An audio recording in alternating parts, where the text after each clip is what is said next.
7/5/2025 वार बुधवार निसर्गाच्या लहरीपणामुळे आमच्या आजा पंजोबाने लावलेला हा आंब्याचा झाड नाव दगडोबा 676 गट नंबर सामायिक हा आंबा होता।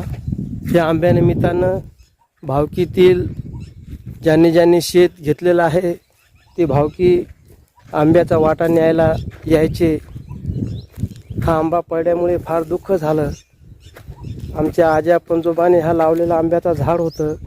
याच्यात तेली, वडार, लाभानी, बागवान अशी सर्वांचा वाटा होता। फार दुःख होत आहे। एका निमित्तानं आंबे उतरल्यानंतर न्यायला कोणाचा एक आणा, कोणाचा दोन आणे, कोणाचा एक पायी असे याच्यात वाटे होते।